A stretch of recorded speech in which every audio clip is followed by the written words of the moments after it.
ಮುಖ್ಯಮಂತ್ರಿಗಳ ಮೇಲೆ ಬಂದಂತಹ ಆರೋಪ ಇತ್ತಲ್ಲ ಮೂಡಾ ಪ್ರಕರಣದಲ್ಲಿ, ಆ ನಿಟ್ಟಿನಲ್ಲಿ ಲೋಕಾಯುಕ್ತಕ್ಕಾಗಲೇ ಬಿ ರಿಪೋರ್ಟ್ ಅನ್ನು ಕೂಡ ಸಲ್ಲಿಕೆ ಮಾಡಿದ್ರು. ಅದನ್ನ ಪ್ರಶ್ನೆ ಮಾಡಿ ದೂರುದಾರರು ಹೋಗಿದ್ರು ಕೋರ್ಟ್ಗೆ. ಮೂಡಾ ಹಗರಣದಲ್ಲಿ ಬಿ ರಿಪೋರ್ಟ್ ವಿಚಾರದಲ್ಲಿ ಈಗ ಆಕ್ಷೇಪಣೆಯನ್ನು ಸಲ್ಲಿಸಿದ್ದಾರೆ. ಇಡಿ ಮಧ್ಯಂತರ ಅರ್ಜಿಗೆ ಲೋಕಾಯುಕ್ತ ತಕರಾರನ್ನು ಎತ್ತಿದೆ.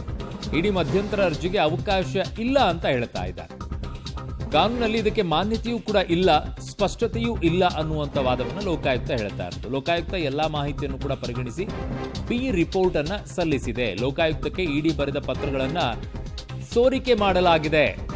648ನೇ ಪುಟದಲ್ಲಿ ಇಡಿ ವರದಿಯನ್ನ ಪರಿಗಣನೆಗೆ ತೆಗೆದುಕೊಳ್ಳಲಾಗಿದೆ.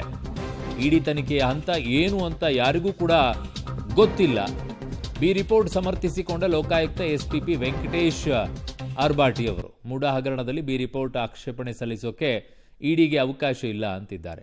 ಇಲ್ಲಿ ಗೊತ್ತಾಗಬೇಕಾಗಿರೋದು ಅವ್ರಿಗೆ ಅವಕಾಶ ಇದೆಯಾ ಅಥವಾ ಇಲ್ವಾ ಅನ್ನೋದಕ್ಕಿಂತಲೂ ಹೆಚ್ಚಾಗಿ ಅದರಲ್ಲಿ ಹಗರಣ ನಡೆದಿದೆಯಾ ನಡೆದಿಲ್ವಾ ಅನ್ನೋದು ಇಂಪಾರ್ಟೆಂಟಾ, ಅಥವಾ ಇಡಿ ಅವರ ಪಾತ್ರ ಅದರಲ್ಲಿ ಬರುತ್ತಾ ಬರಲ್ವಾ ಅನ್ನೋದು ಇಂಪಾರ್ಟೆಂಟಾ? ಯಾವುದು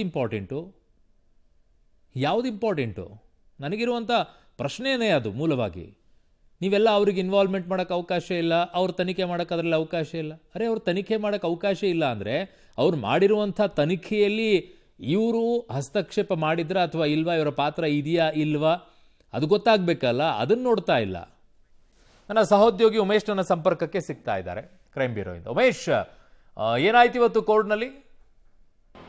ಅರುಣ್, ಈ ಮೂಡಾ ಪ್ರಕರಣ ಸಂಬಂಧಪಟ್ಟ ಹಾಗೆ ಲೋಕಾಯುಕ್ತ ಪೊಲೀಸರು ಸಲ್ಲಿಸಿರುವಂಥ ಬಿ ರಿಪೋರ್ಟ್ ಚಾಲೆಂಜ್ ಮಾಡಿ ಇವತ್ತು ಕೋರ್ಟಲ್ಲಿ ವಾದ ಪ್ರತಿವಾದ ನಡೀತಾ ಇರುವಂಥದ್ದು. ಈ ಸಂದರ್ಭದಲ್ಲಿ ಇಡಿ ಪರ ವಕೀಲರು ಕೂಡ ತಮ್ಮಲ್ಲಿರುವಂಥ ದಾಖಲೆಗಳನ್ನು ಕೋರ್ಟ್ಗೆ ಮನವರಿಕೆ ಮಾಡುವಂಥ ಕೆಲಸ ಮಾಡ್ತಾ ಇರುವಂಥದ್ದು. ಅಂದರೆ ಲೋಕಾಯುಕ್ತ ಅಧಿಕಾರಿಗಳು ಬಿ ರಿಪೋರ್ಟ್ನಲ್ಲಿ ಮಾಡಿರುವಂಥ ದೋಷ ಕೆಲವೇನು ನ್ಯೂನತೆಗಳಿದ್ದಾವೆ ಅದನ್ನು ಎತ್ತಿ ಹಿಡಿಯುವಂಥ ಕೆಲಸವನ್ನು ಮಾಡ್ತಾ ಇದ್ದಾರೆ. ಜೊತೆಗೆ ಬಿ ರಿಪೋರ್ಟ್ನ ಕ್ಯಾನ್ಸಲ್ ಮಾಡಿ ಮತ್ತೆ ಮರುತನಿಖೆಗೆ ಅವಕಾಶ ಕೊಡಬೇಕು ಅಂತ ಕೂಡ ಕೇಳ್ತಾ ಇದ್ದಾರೆ. ಆದರೆ ನ್ಯಾಯಾಧೀಶರು ಇಲ್ಲಿ ಪ್ರಮುಖವಾಗಿ ಪ್ರಶ್ನೆ ಎತ್ತುವಂಥದ್ದು ಅಂದರೆ ಈ ಪ್ರಕರಣದಲ್ಲಿ ಬಿ ರಿಪೋರ್ಟ್ ಸಲ್ಲಿಸಿರುವಂಥ ಪ್ರಕರಣದಲ್ಲಿ ಇಡಿ ಪರ ವಕೀಲರು ಬಂದು ಮತ್ತೆ ಇದನ್ನು ತನಿಖೆ ಕೊಡಿ ಅಂತ ಕೇಳೋದು ಎಷ್ಟು ಸರಿ ಅನ್ನೋ ನಿಟ್ಟಿನಲ್ಲಿ ಅವರು ಕೂಡ ತಮ್ಮ ಪ್ರಶ್ನೆಗಳನ್ನು ಕೇಳ್ತಾ ಇದ್ದಾರೆ. ಮತ್ತೊಂದು ಕಡೆ ಲೋಕಾಯುಕ್ತ ಪರ ವಕೀಲರು ಕೂಡ ಅಂದರೆ ಇಲ್ಲಿವರೆಗೂ ತನಿಖೆ ಏನು ಮಾಡಿದ್ದಾರೆ, ತನಿಖೆಯಲ್ಲಿ ಸಿಕ್ಕಿರುವಂಥ ಅಂಶಗಳೇನು, ಬಿ ರಿಪೋರ್ಟ್ ಸಲ್ಲಿಸೋದಕ್ಕೆ ಪ್ರಮುಖವಾದ ಕಾರಣಗಳೇನು ಅನ್ನೋದನ್ನು ಕೂಡ ನ್ಯಾಯಾಧೀಶರಿಗೆ ಮನವರಿಕೆ ಮಾಡುವಂಥ ಕೆಲಸ ಮಾಡ್ತಾ ಇದ್ದಾರೆ. ಈ ಎರಡೂ ವಾದ ಪ್ರತಿವಾದಗಳು ಬೆಳಗ್ಗೆಯಿಂದಲೂ ಕೂಡ ನಡೀತಾ ಇರುವಂಥದ್ದು. ಇನ್ನೂ ಕೂಡ